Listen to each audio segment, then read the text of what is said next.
Everyone laughed. When Elijah Brooks, a poor black farm worker with barely enough money to survive, spent every dollar he had on the cheapest abandoned ranch in Texas. The fences were broken, the well had almost dried up, and neighbors called the land cursed. They said only a fool would buy it. But Elijah never argued. Every sunrise, he quietly repaired fences, planted grass, and studied the strange rocks scattered across his fields. 6 months later, dozens of black SUVs rolled onto his property. What the oil executives discovered beneath that forgotten ranch would leave the entire county speechless. Long before any of that happened, Elijah Brooks was simply a man who worked with his hands and said very little. He moved from ranch to ranch across the dry counties of West Texas, hiring himself out for wages that barely covered rent and food. He mended fences for men who would not look him in the eye. He hauled feed, dug irrigation ditches, and broke horses that other men refused to touch. And at the end of each week he was paid in crumpled bills, counted out slowly, as though every dollar cost the rancher something personal. He lived alone in a narrow rented house on the edge of town, where the roof leaked when it rained and the floor creaked under every step. His truck was 20 years old, patched together with wire and stubbornness, and more than once it had died on some empty road under the brutal Texas sun, leaving him to walk the rest of the way home in silence. The men who employed him spoke of him the way they spoke of good tools, useful but beneath notice. Around town, at the diner and the feed store, people said the same tired things about him, that a poor man like Elijah would never own anything of his own, that some men were simply born to work another man's land and die on it. He heard these words more times than he could count, and he never once raised his voice to answer them. He would only nod, finish his coffee, and go back to work, because arguing had never put a roof over anyone's head. What people did not understand was that Elijah carried something inside him that no rented house or borrowed truck could touch. A quiet certainty passed down from his father, a farmer who had worked and lost land of his own decades earlier, and who had told his son more than once that the soil remembers who treats it right.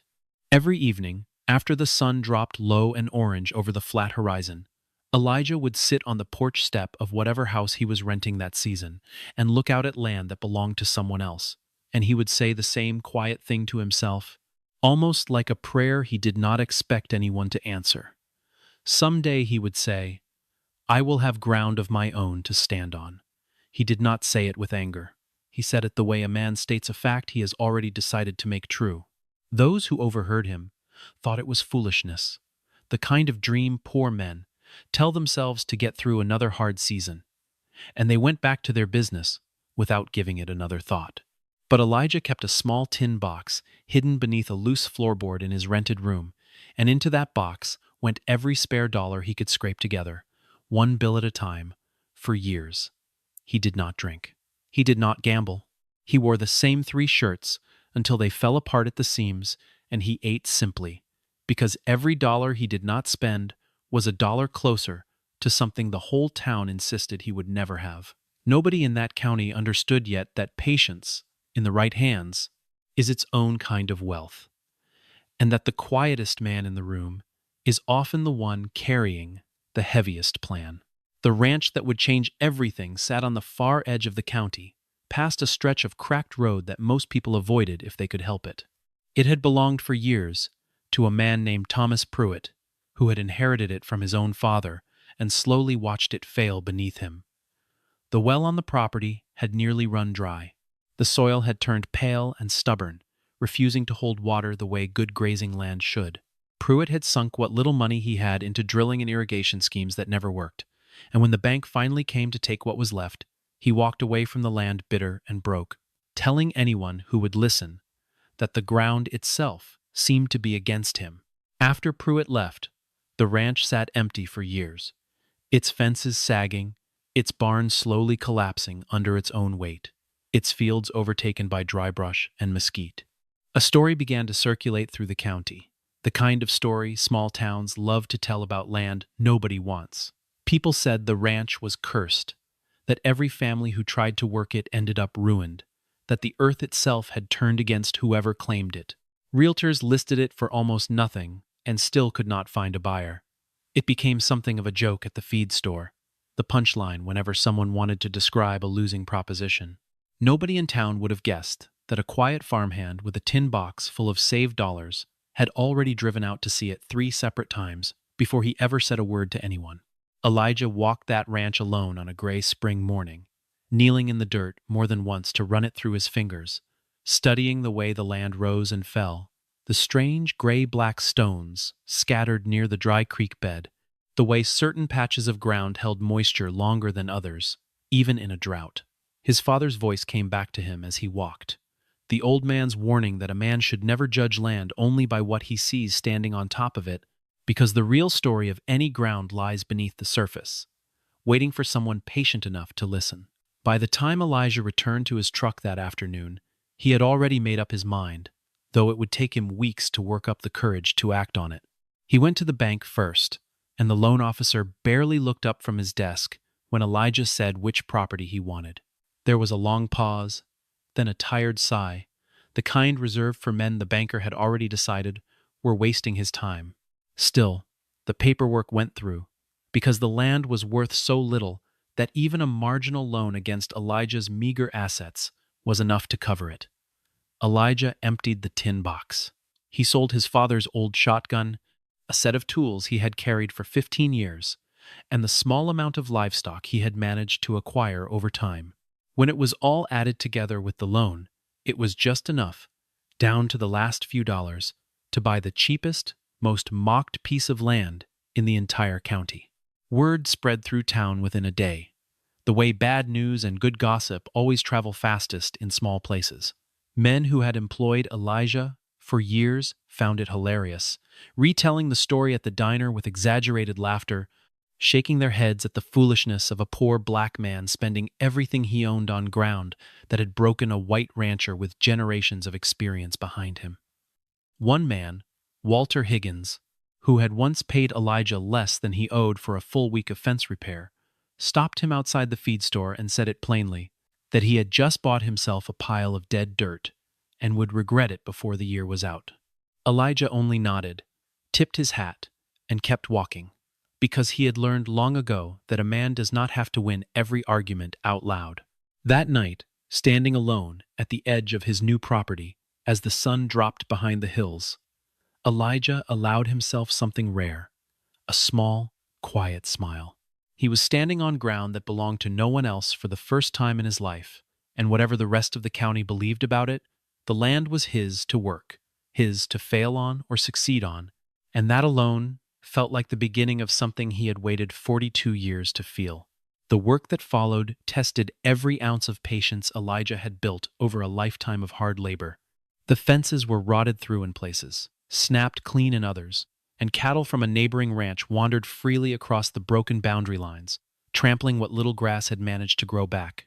The old tractor left behind by Pruitt coughed and stalled more often than it ran, forcing Elijah to spend entire days elbow-deep in grease and rusted parts just to coax another few hours of use out of it. Water remained the deepest wound of all. The well produced barely enough to keep the house running, let alone irrigate fields that had gone dry years before he arrived. And under the relentless Texas sun, every task took twice as long and cost twice as much effort as it should have. He hired no one.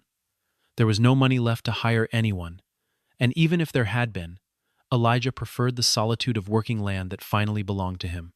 His days began before sunrise and ended long after dark, spent walking fence lines with wire and pliers, hauling salvaged lumber to patch the barn, and coaxing native grasses back into soil that had been neglected for years.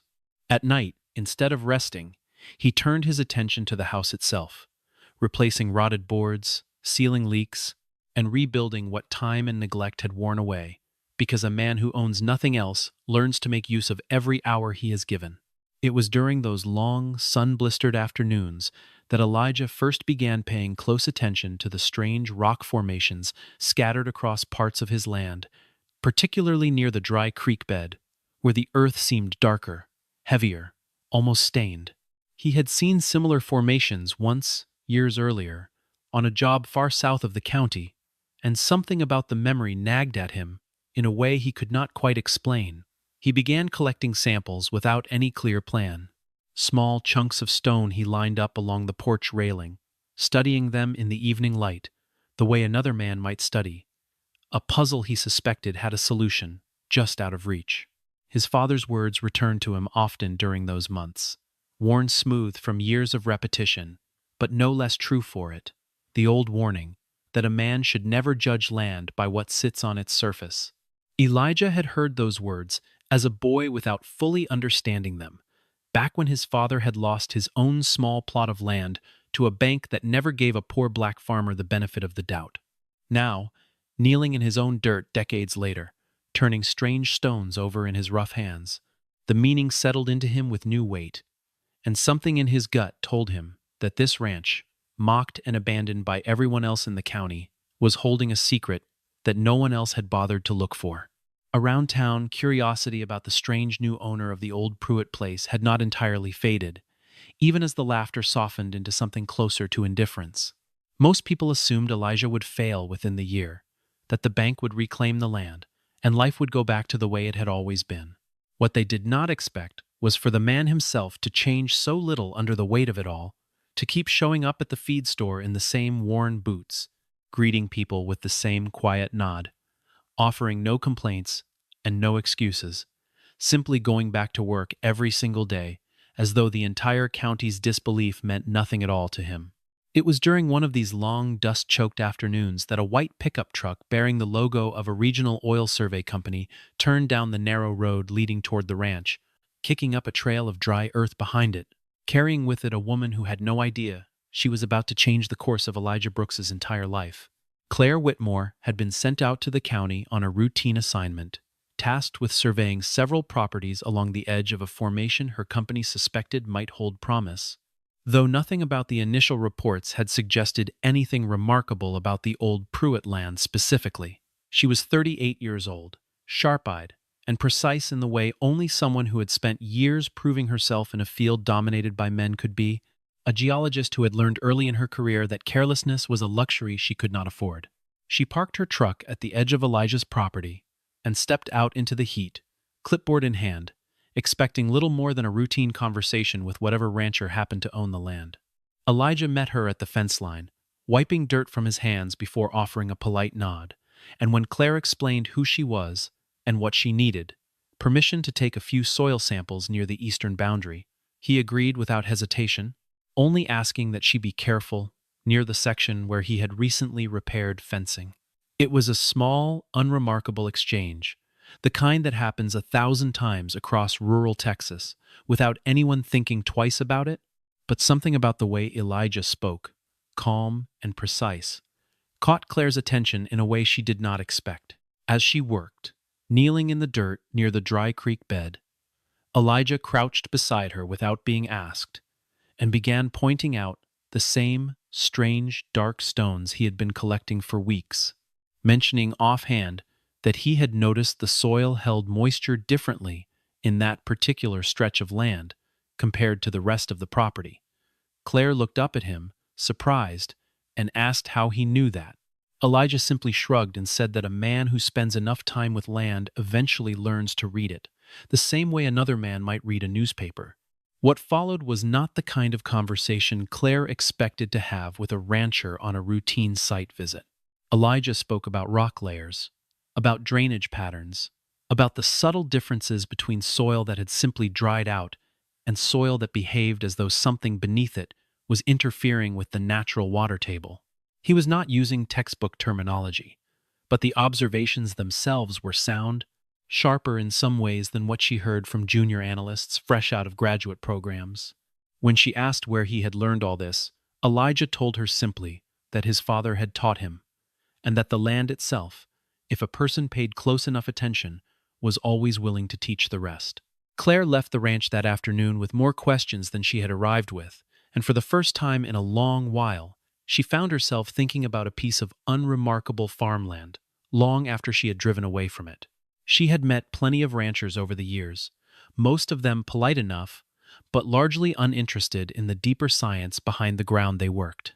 Elijah was different, and though she would not have called it anything more than professional curiosity at the time, Something about him lingered in her thoughts in a way she could not quite dismiss. Over the following weeks, she found reasons to return to the property more than once, telling herself each time that it was simply thoroughness, additional samples, additional questions, additional conversations that stretched a little longer than strictly necessary. Elijah, for his part, gave no indication that he noticed anything unusual in her visits, at least not outwardly. He answered her questions plainly, showed her whatever section of the property she asked about, and never once tried to impress her or steer the conversation toward anything personal. It was precisely that lack of pretense that Claire found herself respecting more with each visit, a quiet honesty so different from the posturing she encountered constantly in her line of work.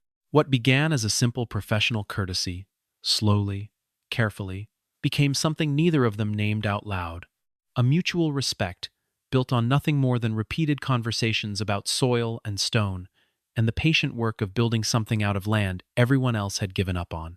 The soil samples Claire collected from Elijah's property behaved strangely from the moment they reached the laboratory, where most samples from the surrounding county showed the expected composition: dry, depleted, unremarkable.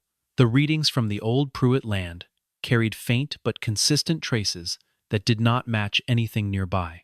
Claire ran the tests twice, assuming an error somewhere in her own process. And when the second set of results matched the first, she found herself staring at numbers that suggested something far more significant might be sitting beneath that mocked and forgotten ranch than anyone in the county had ever imagined. She did not share the early results with her supervisors right away. Company protocol called for a broader geological survey before anything was escalated, and Claire, cautious by nature and unwilling to raise false hope, decided to quietly gather more data before saying a word to anyone. She drove back out to the ranch under the pretense of additional sampling, and though she never told Elijah exactly what she suspected, she found herself watching him more closely, noting the way he had unknowingly gravitated his fences and grazing patterns around exactly the stretch of land where the readings were strongest, as though some old instinct in him had already sensed what science was only beginning to confirm. Word of Claire's repeated visits to the old Pruitt ranch inevitably reached the wrong ears. It did not take long for a private land acquisition firm, one accustomed to buying up rural properties ahead of major energy developments, to catch wind that a geologist had been spending unusual amounts of time on a piece of land everyone in the county considered worthless.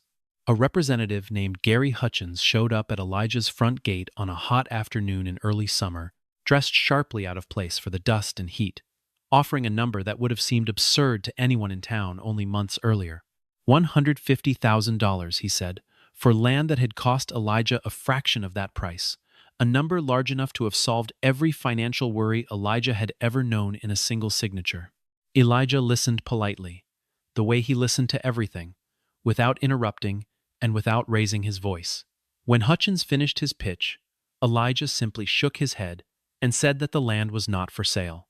Hutchins tried again, raising the offer slightly, implying that a man in Elijah's position would be foolish to turn down that kind of money, that ranches like his rarely attracted interest from serious buyers at all. Elijah's answer did not change. He thanked the man for his time, walked him back to his car, and returned to his fence work as though the conversation had never happened. News of the refusal spread through town almost as quickly as the news of the purchase had, and the reaction followed a familiar pattern. People shook their heads at the diner, certain that Elijah had lost whatever good sense he once had, turning down more money than most of them would see in years, for land that, as far as anyone in the county knew, was still worth next to nothing. Walter Higgins, never one to miss an opportunity to comment on Elijah's business, remarked loudly that the man had officially gone mad, that pride alone was going to bury him faster than the drought ever could.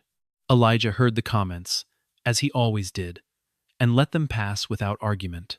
He had spent his whole life being underestimated, and he had learned that the loudest opinions in a room were rarely the ones worth listening to.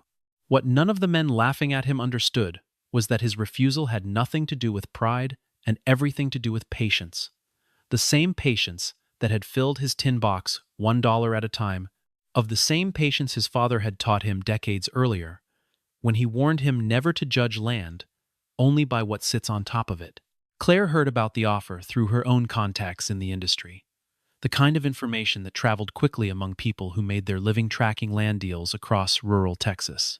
When she next visited the ranch, she found herself watching Elijah with new eyes, quietly impressed that a man with so little financial security had turned down a sum that would have changed his life overnight, simply because something in his gut told him to wait. She did not tell him what she suspected the soil results might mean. Not yet, not until she had enough evidence to be certain, but she found herself hoping, in a way that went beyond professional interest, that his instincts would prove right. The offers did not stop with Gary Hutchins. Within weeks, a second buyer appeared, then a third, each one arriving with a number larger than the last, each one dressed a little sharper, driving a little nicer a truck, speaking with a little more urgency than the man before him. $300,000 came first, delivered by a soft-spoken representative from a company Elijah had never heard of. Then came $700,000, offered by a man who barely got out of his car before naming the figure, as though he expected the sheer size of the number to end the conversation before it began. Elijah refused each one with the same quiet, unhurried calm, thanking every visitor for their time, before returning to whatever task had occupied him before their arrival. By midsummer, the offers had climbed past $1 million, an amount so large that even the men who had once laughed loudest at Elijah's purchase fell strangely silent when they heard about it. Word moved through the county with the speed and hunger of dry grass catching fire, and suddenly the same people who had mocked him for wasting his savings on cursed land began wondering aloud what exactly was happening on that ranch to justify offers of that size. Some assumed rumors of gold, others whispered about government contracts. Nobody quite dared to say the word oil out loud. Not yet, though the shape of the truth was beginning to take form in the back of more than a few minds.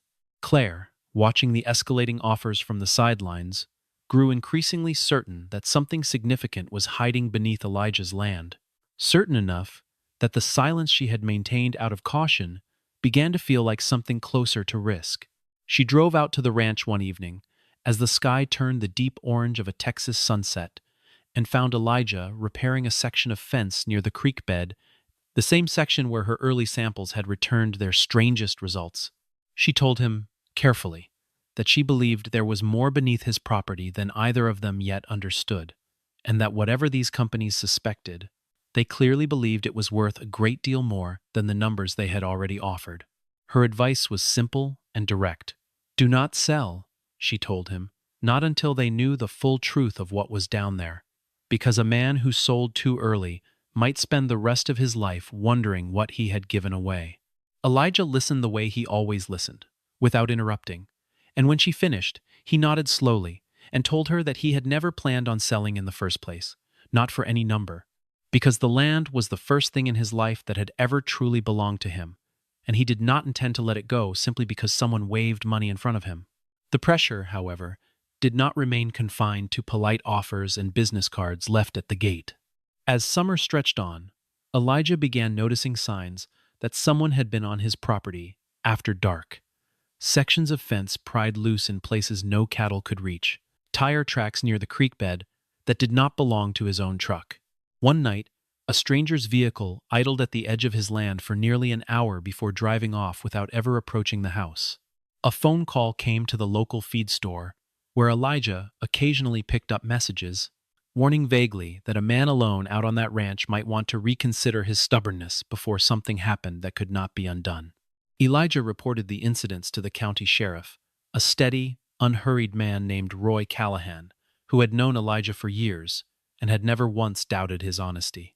Callahan promised to keep an eye on the road leading out to the ranch, though both men understood that a single deputy covering a county that large could not watch every fence line every night.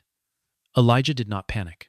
He reinforced what he could, kept a shotgun within reach, for the first time since he had sold his father's old one to buy the land, and continued his work each morning as though nothing had changed at all, because giving in to fear, he had long ago decided, was its own kind of surrender.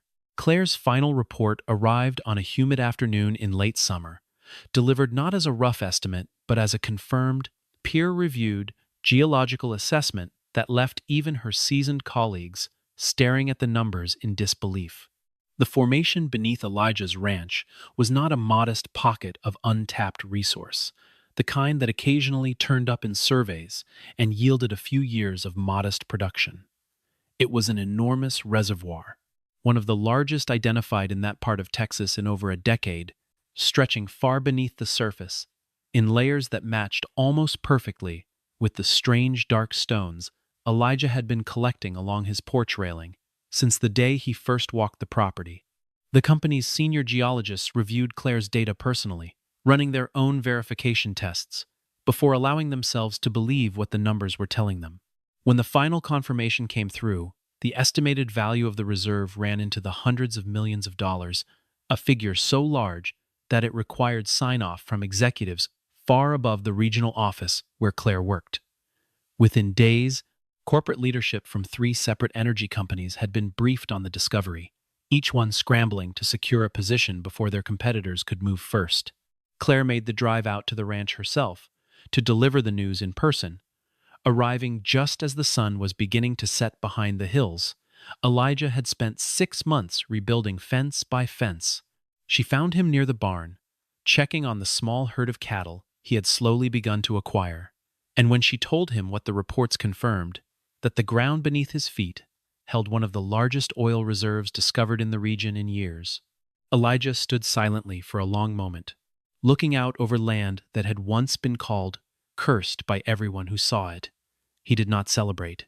He simply nodded slowly, as though some quiet certainty he had carried for months had finally been proven true, and thanked her for trusting him enough to bring the news herself, rather than letting him hear it from a stranger. News of that scale does not stay contained for long, no matter how carefully a company tries to manage it. Within a week, unmarked vehicles began appearing along the narrow county road leading to Elijah's property. At first only 1 or 2, then eventually a long procession of black SUVs rolling slowly past fences that 6 months earlier had been broken and neglected. Executives arrived from 3 different companies, each one requesting meetings, each one bringing lawyers, engineers, and increasingly aggressive proposals, all of them suddenly desperate to secure a relationship with the quiet farmhand the entire county had once dismissed as a fool. The people of the town noticed immediately, because it was impossible not to notice a line of expensive vehicles crawling down a dirt road that had rarely seen more than a pickup truck or 2 in a single day. Word spread through the diner and the feed store within hours, and by the following morning, half the county had found some excuse to drive past the old Pruitt place, just to see the spectacle for themselves. Among the crowd of curious onlookers stood many of the same men who had laughed loudest when Elijah first bought the land, now standing at a distance, watching in stunned silence as the very ground they had mocked drew corporate executives from across the state. For Elijah, the sudden attention was overwhelming in a way that hard labor and quiet solitude had never prepared him for. Men who had never spoken more than a few dismissive words to him now sought private meetings, flattering him, offering him gifts, promising him partnerships and futures beyond anything he had ever imagined for himself. He remained as steady through the chaos as he had been through every hard season before it, listening carefully to each proposal, asking questions that revealed a sharper mind than most of the executives expected from a man they had assumed would be easily overwhelmed by numbers this large. It was Claire who first suggested that Elijah needed more than his own instincts to navigate what was coming, that the offers arriving at his gate, however generous they appeared on paper, were structured in ways designed to benefit the companies far more than the man who actually owned the land. She had seen it before in her years in the industry, small landowners signing away enormous value simply because they did not fully understand the terms buried in dense legal language. She did not want that fate for Elijah, and though it meant stepping outside the boundaries of her usual role, she made it her business to help him find someone who could represent his interests properly. The lawyer, Claire, recommended a sharp, no-nonsense woman named Patricia Reed, who specialized in mineral rights and land disputes across rural Texas, arrived at the ranch within days and spent hours walking Elijah through every clause of every competing offer. She explained the difference between selling the land outright and leasing the mineral rights beneath it, the difference between a flat cash payment and a long-term royalty structure that could provide income for decades, rather than a single lump sum. Elijah listened carefully, asked pointed questions, and made it clear from the beginning that he had no interest in giving away control of land his family had never before been allowed to own. Negotiations stretched across several tense weeks, with representatives from competing companies growing increasingly aggressive as they realized none of the others intended to walk away without securing at least a partial stake in the reserve. Offers shifted from simple cash payments to complex structures involving royalties, signing bonuses, and long-term development rights, each company convinced that a slightly better package might finally sway the quiet rancher who had already refused far smaller sums with barely a second thought. Reed handled the technical negotiations, but it was Elijah's own steady judgment that ultimately shaped the final decision because he refused every structure that stripped him of long-term control over the land itself. In the end, Elijah signed with the company willing to guarantee him both a substantial upfront payment and a long-term royalty agreement tied directly to production, along with a legally binding clause ensuring that any surface development respected the fencing, grazing land, and water systems he had spent 6 brutal months rebuilding from nothing. The final agreement was worth more money than Elijah could have imagined even in his most hopeful moments, enough to erase every debt he had ever carried, enough to secure the land permanently in his name, and enough to guarantee an income that would outlast him for the rest of his life and beyond. The transformation in the town's attitude toward Elijah happened almost as quickly as the SUVs had first appeared on his road. Men who had once refused to look him in the eye now greeted him warmly at the feed store, asking after his health, offering congratulations they would never have imagined giving him a year earlier.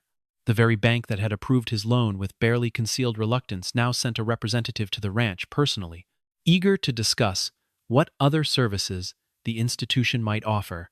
A man suddenly counted among the wealthiest landowners in the county.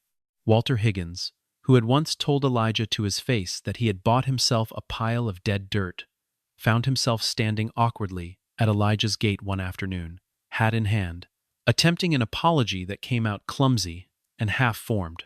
Elijah listened politely, as he always did, and simply nodded, offering no bitterness, no lecture, no reminder of every dismissive word that had been thrown his way over the past year. He had never needed anyone's apology to know his own worth, and chasing revenge, he had decided long ago, was a poor use of time for a man with actual work still waiting to be done.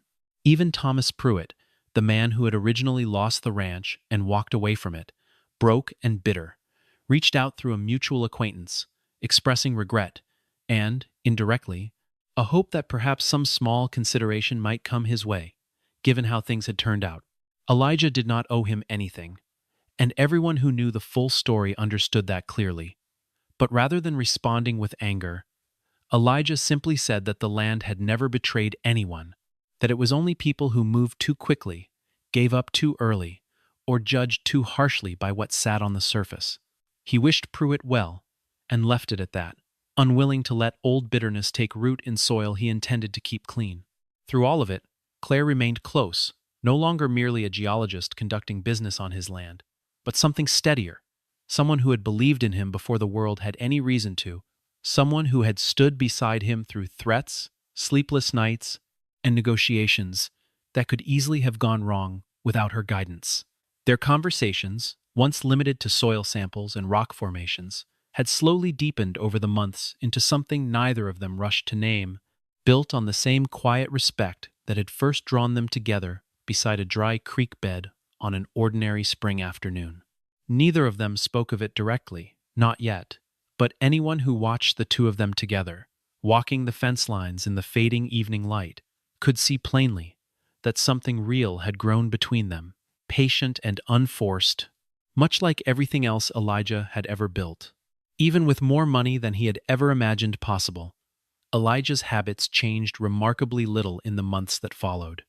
He did not buy a new truck, though he could have bought a dozen. He did not move into some grand house in the city, though offers for far more comfortable living arrangements came his way more than once. Instead, he poured the bulk of his newfound wealth directly back into the land itself, rebuilding the barn from the ground up, drilling a proper well that finally gave the ranch reliable water for the first time in years, and expanding the fencing to protect grazing fields he had once struggled simply to keep intact. He hired workers for the first time, offering fair wages to men and women from the county who needed steady work, many of them people who had once looked down on him or laughed at his purchase, now grateful for honest employment on land they had once called cursed. He never brought up the past with any of them, never used his new position to settle old scores, choosing instead to treat every worker with the same quiet respect his father had taught him, to extend to anyone willing to put in an honest day's labor. Slowly, the ranch became something larger than Elijah alone had ever managed to build, a source of steady income, not just for him, but for a small circle of families across the county who had struggled just as he once had. Beyond his own property, Elijah began quietly supporting other struggling farmers and ranchers throughout the region. Men and women facing the same droughts, the same broken equipment, the same crushing debt that had shaped so much of his own early life. He funded well repairs for families who could not afford them, covered emergency veterinary costs for ranchers on the edge of losing their herds, and worked with local agricultural offices to bring modern irrigation techniques to land that had been struggling under the same harsh conditions his own ranch once suffered. He never sought recognition for any of it, preferring the work to speak for itself, the same way his own quiet persistence had once spoken louder than every word of doubt thrown his way. Claire, watching this transformation unfold, made a decision of her own during those months, one that surprised even her closest colleagues. She left her position at the oil company entirely, choosing instead to become an independent consultant, working directly with landowners like Elijah to ensure that the resources beneath their properties were developed responsibly, without the kind of exploitation she had witnessed too many times throughout her career. She believed, as Elijah did, that wealth pulled from the ground carried a responsibility to the land and the people around it, and together they built something the county had never quite seen before, an operation that balanced careful energy development with genuine investment in the community and the soil itself. By early autumn, the ranch that neighbors had once called dead and cursed had transformed almost beyond recognition. Fields that had been cracked and barren when Elijah first walked the property now stretched green and full under the careful irrigation system he had built, dotted with a growing herd of cattle, grazing peacefully across land that finally held water the way it was meant to. The barn stood strong and freshly painted. The fences ran straight and unbroken for the first time in years, and the well that had once nearly run dry now provided more than enough water for both the cattle and the fields surrounding them. One evening in late autumn, Elijah and Claire climbed the low hill at the edge of the property, the same rise of land from which Elijah had first surveyed his new ranch on that gray spring morning nearly a year earlier. From that vantage point, the entire transformation lay spread out beneath them. Green fields where there had once been dust, sturdy fences where there had once been ruin, cattle grazing calmly, where neighbors had once sworn nothing could ever grow again. Neither of them said much as they stood there watching the sun sink low over land that had once been mocked by an entire county and was now spoken of with quiet respect across the region. The people of the town, many of them the very same voices that had once dismissed Elijah as a fool for spending everything he had on cursed, worthless ground, now told a different version of the story entirely. One, they repeated with a strange mixture of admiration and quiet embarrassment at how wrong they had been. Elijah never corrected them, never reminded anyone of what they had once said to his face or behind his back, choosing instead to let his own steady work speak for itself, the same way it always had, long before anyone believed there was oil beneath his feet at all. Standing there on that hill as the light faded into evening, Claire finally spoke the thought that had been building in her for months, telling Elijah plainly that she had never met anyone who understood so clearly that patience and integrity were worth more than any single stroke of luck. Elijah listened, the way he always listened, and then answered in the same quiet, unhurried way. He answered everything, saying that true value rarely sits where people expect to find it, that it hides beneath the surface, in land, and in people alike, waiting patiently for someone willing to look past first impressions and dig a little deeper. The land beneath their feet had once been called dead, worthless, cursed by every voice in the county except one. It had taken a man willing to work in silence, to save every dollar without complaint, to endure threats and ridicule without bending, and to trust in something buried far below what any careless eye could see, to prove that value is rarely obvious, and that the world's harshest judgments are so often nothing more than a failure to look closely enough. What began as a story of mockery had become, slowly and honestly, a story of patience rewarded, proof that sometimes the thing that changes a life forever is not luck at all, but simply the refusal to give up when everyone else already had.